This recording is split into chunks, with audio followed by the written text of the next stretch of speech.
प्यारे कार्यकर्ता, प्रेस के हमारे मित्रों, आप सबका यहां बहुत बहुत स्वागत, नमस्कार। मूड कैसा है आपका? बढ़िया है?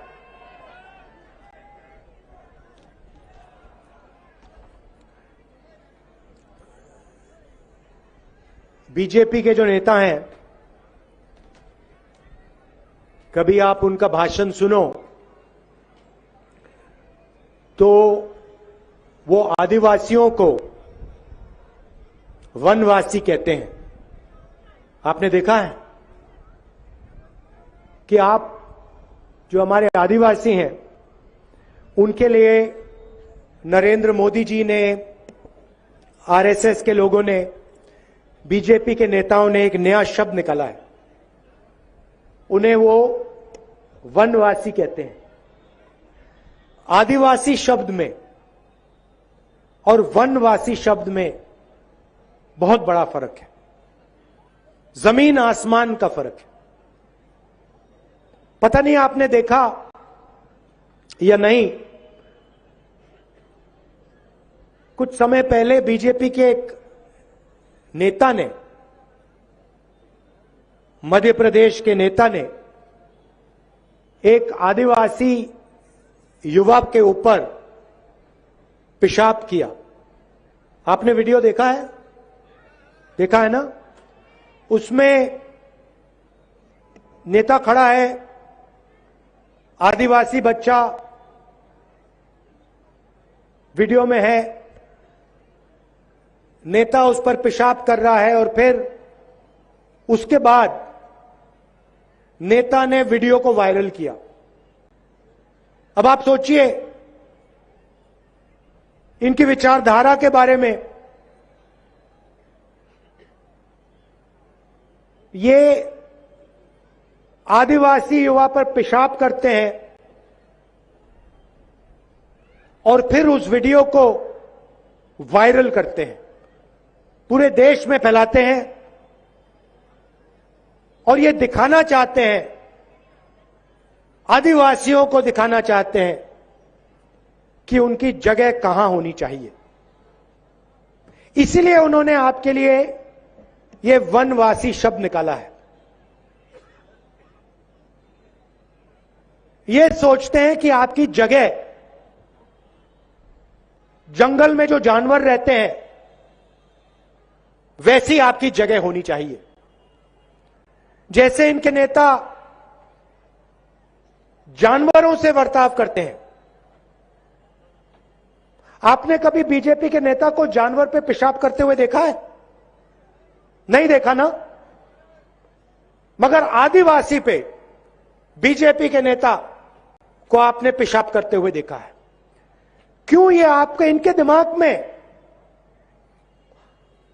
आप लोग जंगल के हो,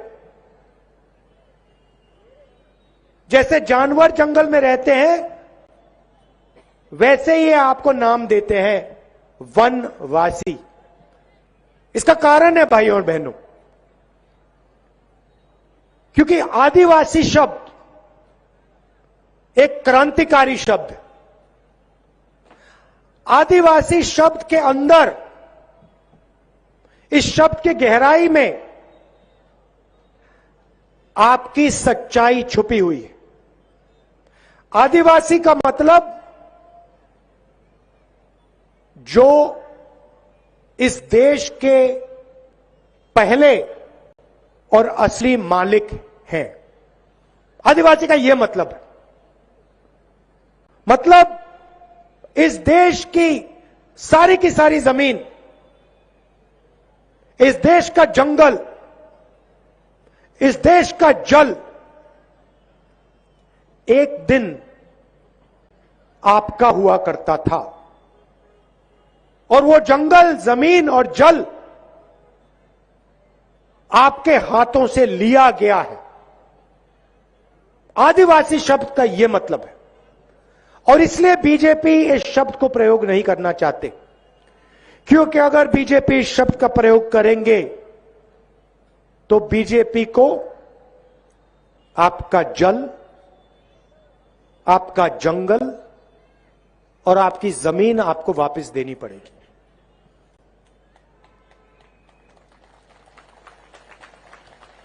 और ये उस बात को मानना नहीं चाहते हैं, इसीलिए इन्होंने यह नया शब्द निकाला है, वनवासी। वो लोग जो जंगल में रहते हैं, जानवर जैसे जंगल में रहते हैं। ये शब्द आदिवासियों का अपमान है। इस शब्द को कांग्रेस पार्टी कभी नहीं स्वीकार कर सकती है। हमने आदिवासी शब्द, आदिवासियों के लिए हमने क्या किया? ट्राइबल बिल लाए, पेशा का कानून लाए, जमीन अधिग्रहण बिल लाए, और उसमें हमने साफ लिखा था कि जब तक आदिवासियों के गांव की ग्राम सभा इजाजत नहीं देगी, तब तक कोई भी आदिवासियों की जमीन नहीं ले सकता है। हमने कहा था कि अगर 5 साल के अंदर किसी इंडस्ट्रियलिस्ट ने अपना बिजनेस चालू नहीं किया, चाहे वो कितना भी बड़ा हो, आदिवासियों को जमीन वापस मिल जाएगी। ये हमने वायदा किया था और ये हमने वायदा पूरा किया। एक और उदाहरण आपको देना चाहता हूं। नरेंद्र मोदी जी के सबसे बड़े मित्र अदानी जी, यहां पे उनका आयरन ओर का माइनिंग का प्रोजेक्ट था। अरबपति है, नरेंद्र मोदी का मित्र है, मगर अदानी का प्रोजेक्ट कांग्रेस पार्टी ने कैंसिल करके दिखा दिया, उसे परे कर दिया। क्यों? क्योंकि हमारे आदिवासी भाइयों ने कहा कि हमें यह प्रोजेक्ट यहां नहीं चाहिए। हमने आपकी आवाज का आदर किया और देश के सबसे बड़े उद्योगपति नरेंद्र मोदी का सबसे बड़ा मित्र, उसका प्रोजेक्ट हमने रद्द कर दिया। क्यों? क्योंकि आप वनवासी नहीं हो, आप आदिवासी हो और छत्तीसगढ़ की जमीन, जंगल और जल आपका है और इसका हक आपको मिलना चाहिए। अब देखिए, मैंने 3-4 बार अपने भाषणों में कह दिया कि वनवासी शब्द आदिवासी इतिहास, आदिवासी भाषाएं, आदिवासी के कल्चर पर आक्रमण है। पहले नरेंद्र मोदी हर भाषण में वनवासी कहते थे। आज उनके भाषण सुनिए, उनके मुंह से वनवासी शब्द नहीं निकलता है। अब अपने भाषणों में वो आदिवासी कहते हैं, मगर सोच भाइयों और बहनों वनवासी वाली सोच है।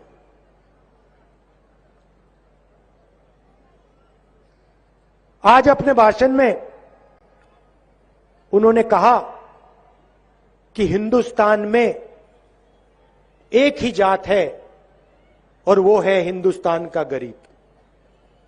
मतलब नए भाषण में कह रहे हैं कि इस देश में ना दलित हैं, ना आदिवासी हैं, ना पिछड़े हैं, और हम सब जानते हैं कि इस देश में आदिवासी हैं, आदिवासी भाषाएं हैं, आदिवासी संस्कृति है, आदिवासी इतिहास है, दलित हैं, दलितों के साथ अपमान किया जाता है, उनको हर रोज तंग किया जाता है, पिछड़ों को जो हक मिलना चाहिए उनको नहीं मिलता। और आज हिंदुस्तान के प्रधानमंत्री कहते हैं हिंदुस्तान में सिर्फ एक जात है और वो गरीब। अच्छा, अगर सिर्फ एक जात है तो आप अपने आप को ओबीसी क्यों कहते हो? हर भाषण में आप क्यों कहते हो कि मैं ओबीसी हूं? और आपने अपने शब्द क्यों बदले?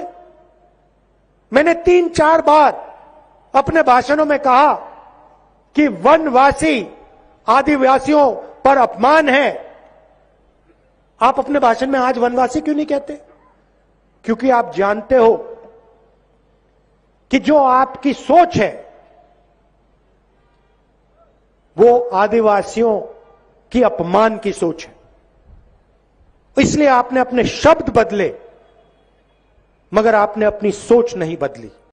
नरेंद्र मोदी जी, आप अपनी सोच बदलिए। शब्द बदलना बहुत आसान होता है, आप अपनी सोच बदलिए। शब्द का कोई मतलब नहीं। आपके शब्द खोखले हैं। आप यहां पहले आए थे, आपने कहा था हर बैंक अकाउंट में मैं 15 लाख रुपए डालूंगा। भाइयों और बहनों, आदिवासी भाइयों और बहनों, 15 लाख रुपए आपको मिले? यहां कोई एक व्यक्ति है, नरेंद्र मोदी जी के मुंह से शब्द निकले थे 15 लाख रुपए हर बैंक अकाउंट में डालूंगा। कोई एक व्यक्ति है यहां पे जिसके बैंक अकाउंट में 15 लाख रुपए मिले? नरेंद्र मोदी जी ने कहा था नोटबंदी से काला धन मिटेगा। यहां एक व्यक्ति है जो कह सकता है कि हां, नोटबंदी से हमें फायदा मिला। नरेंद्र मोदी जी ने कहा था जीएसटी से हिंदुस्तान बदलेगा। यहां एक व्यक्ति है जो कह सकता है हां, जीएसटी से मुझे फायदा मिला। अच्छा, पिछले चुनाव में हम आए थे, मैं आया था, मैंने भी वायदे किए थे, आपको याद होंगे। मैंने कहा था, ऐसे स्टेट से मैंने कहा था कि छत्तीसगढ़ के किसान को धान के लिए 2,500 रुपए प्रति क्विंटल मिलेगा। मिला?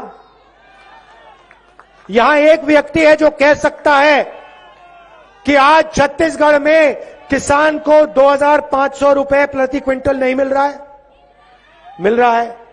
अच्छा, एक और बात देखिए मजे की, मैंने वायदा किया था 2,500 का, याद है आपको? आज किसान को क्या रेट मिल रहा है? 2,640। मैंने वायदा किया था 2,500 का, मिल रहा है 2,640। आपने हमें यह तो नहीं कहा कि भैया बढ़ाओ, नहीं, हमने एकदम बढ़ा दिया। क्यों? क्योंकि हम किसान से बात करते हैं, हम किसान के दर्द को समझते हैं। और मैं आपको यहां कह रहा हूं, देखिए आज 2,640 है, आपको कहने की जरूरत भी नहीं पड़ेगी। आने वाले समय में ये बढ़ता जाएगा, बढ़ता जाएगा, बढ़ता जाएगा। ये कुछ ही समय में 3,000 हो जाएगा।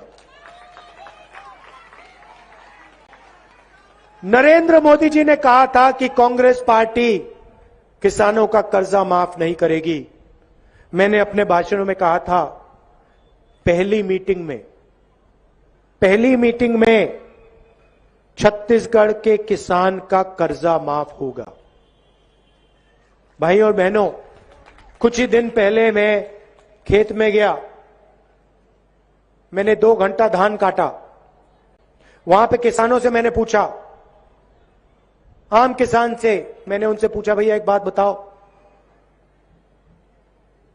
आपका कर्जा माफ हुआ?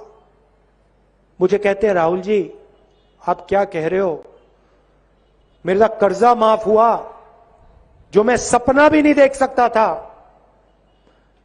मैंने गाड़ी खरीदी है राहुल जी, गाड़ी, मोटरसाइकिल नहीं, मैंने गाड़ी खरीदी है। और जो हमने कर्जा माफ किया, हमारे बीच में और नरेंद्र मोदी जी के बीच में फर्क समझिए। हमने जो कर्जा माफ किया जो हम आपको 2,640 रुपए देते हैं, वो पैसा कहां गया? हमने किसान का कर्जा माफ किया, किसान ने वो पैसा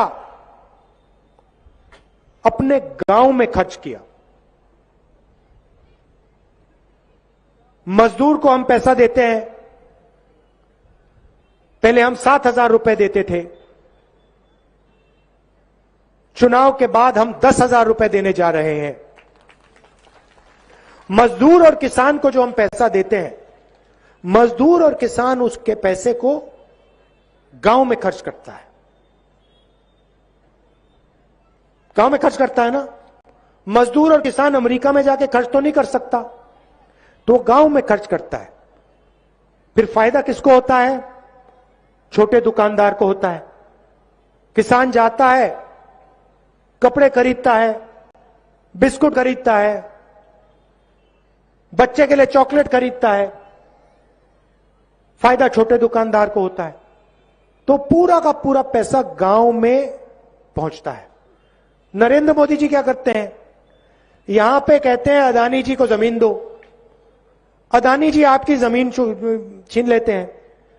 आपके लोग मना करते हैं, आदिवासी खड़े होते हैं, कहते हैं भैया हमारी जमीन ले रहे हो। बीजेपी की सरकार आप पर गोली चलाती है। अदानी जी आपकी जमीन ले जाते हैं, आपकी जो खदान है उसको उठा के ले जाते हैं। क्या 1 रुपया छत्तीसगढ़ के गांव में, बस्तर के गांव में आता है? पैसा कहां जाता है? अमेरिका जाता है, जापान जाता है, देश के बाहर जाता है। फायदा किसको होता है? अदानी जी को होता है। वो पैसा बीजेपी के नेताओं को मिलता है, चुनाव लड़ने के लिए जाता है। हम जो पैसा किसानों को देते हैं, मजदूरों को देते हैं, आदिवासियों को देते हैं, उससे आपका गांव में फायदा होता है। यहां को उदाहरण देता हूं, आपसे पूछता हूं, छत्तीसगढ़ में सबसे बड़ी मांग बैंक की मांग है। सही बात है ना? अब आप बैंक क्यों मांग रहे हो? आप बैंक इसलिए मांग रहे हो क्योंकि आपके जेब में, किसानों के जेब में, मजदूरों के जेब में हमने पैसा डाला है। और अब किसान को, मजदूर को बैंक की जरूरत है कि अपना पैसा बैंक में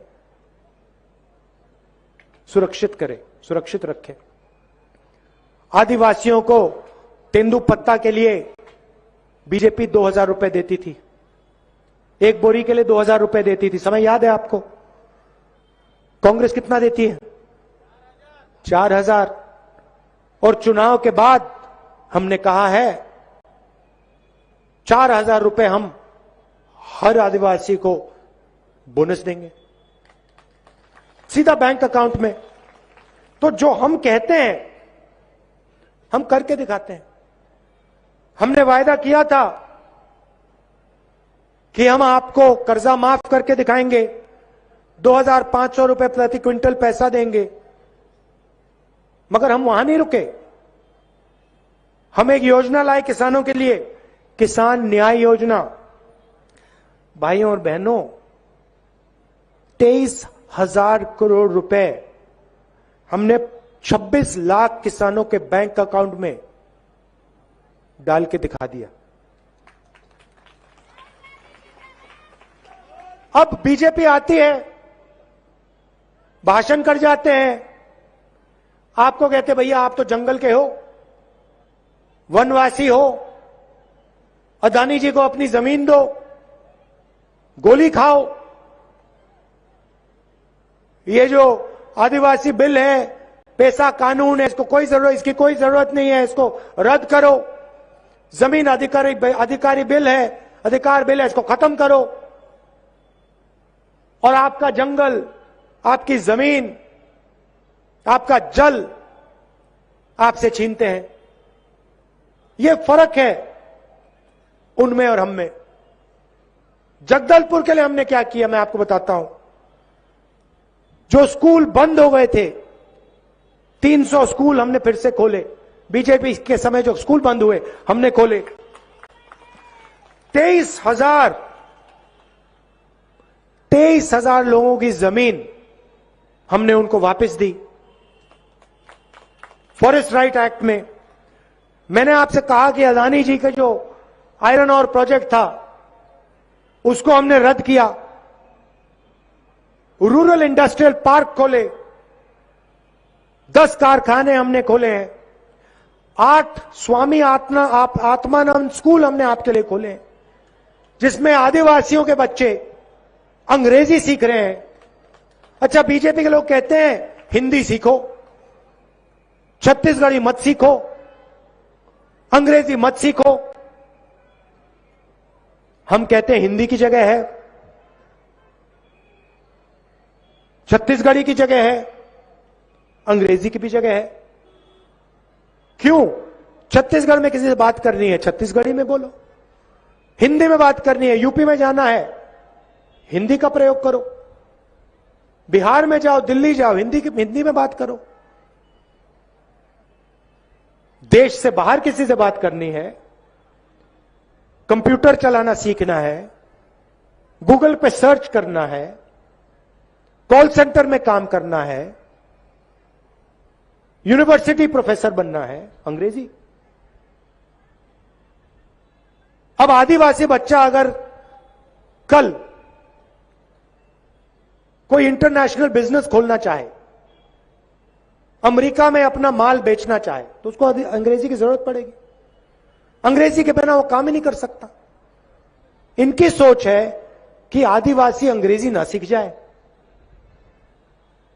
अगर अंग्रेजी सीख जाएगा तो जो आज हमारे बच्चों को नौकरी मिल रही है, कल आदिवासी बच्चा ना ले जाए। इसलिए कहते हैं आदिवासियों को अंग्रेजी नहीं सीखनी चाहिए। भाई और बहनों, ये आपको जंगल में रखना चाहते हैं, इसलिए आपको वनवासी कहते हैं। और फिर दूसरी बात, आपको कहते हैं जंगल में रहो, और फिर जंगल को खत्म कर रहे हैं। पूरे देश में जंगल अदानी को दे रहे हैं। तो अगर बीजेपी की सरकार रही, आज से 15 साल बाद आपसे कहेंगे भैया आप तो जंगल के हो, मगर जंगल ही नहीं है, जंगल गायब हो गया, जाओ अब शहरों में जाके भीख मांगो, शहरों में जाके मजदूरी करो। यह भविष्य है इनके दिमाग में आपके लिए। हम कहते नहीं, स्वामी आत्मानंद स्कूल में आदिवासियों के बच्चे अंग्रेजी पढ़ें, कॉल सेंटर में अंग्रेजी सीखें और कॉल सेंटर में काम करें, विदेश की कंपनियों से व्यापार करें, आदिवासी बच्चे विदेश में जाके बिजनेस करें। इसलिए हम अंग्रेजी स्कूल खोलते हैं। इसलिए हम आपसे कहते हैं बीजेपी वालों की बातों में मत आओ, हिंदी सीखो, अंग्रेजी सीखो, छत्तीसगढ़ी सीखो। अच्छा, आखिरी बात, आप बीजेपी के किसी भी नेता से अगली बार पूछना, भैया आप हमें कह रहे हो कि हमें अंग्रेजी नहीं सीखनी चाहिए, आप हमें कह रहे हो कि हमें हिंदी नहीं सीखनी चाहिए, आप हमें एक बात बताओ, आपके जो बच्चे हैं वो अंग्रेजी पब्लिक स्कूल में, इंग्लिश मीडियम स्कूल में पढ़ते हैं या हिंदी मीडियम स्कूल में पढ़ते हैं? सारे के सारे बीजेपी के नेता के बच्चे इंग्लिश मीडियम में पढ़ते हैं भाई और बहनों, और वो चाहते हैं कि गलती से भी आदिवासी बच्चा अंग्रेजी ना सीख जाए, क्योंकि वो जानते हैं कि अगर आदिवासी बच्चे अंग्रेजी सीख जाएं तो आदिवासी दूसरा सपना देखना शुरू कर देंगे।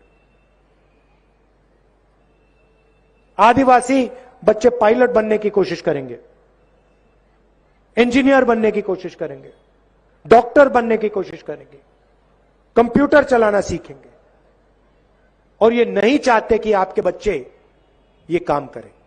इसलिए इन्होंने ये शब्द वनवासी निकाला है।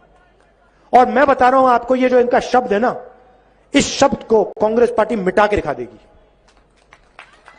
ये बीजेपी के लोग, आप देख लेना, बीजेपी के लोग में वनवासी बोलने का दम नहीं रहेगा। मिटा देंगे इस शब्द को हम हिंदुस्तान से। ये आप आदिवासी हो, आदिवासी रहोगे, और ये देश का जल, जंगल और जमीन, उस पर आपका हक रहेगा। जल का फायदा, जंगल का फायदा, जमीन का फायदा आपको मिलेगा। हम आपके साथ खड़े हैं, 1 इंच पीछे नहीं हटेंगे। चाहे वो अदानी की मदद करें, चाहे किसी और उद्योगपति की। आपकी जमीन लेने से पहले आदिवासियों से परमिशन लेनी पड़ेगी। आप सबका दिल से धन्यवाद। कांग्रेस पार्टी का समर्थन कीजिए। तेजी से छत्तीसगढ़ में प्रगति हो रही है और तेजी से प्रगति होगी। धन्यवाद। जय हिंद। बहुत बहुत धन्यवाद। मत पूछिए इनका।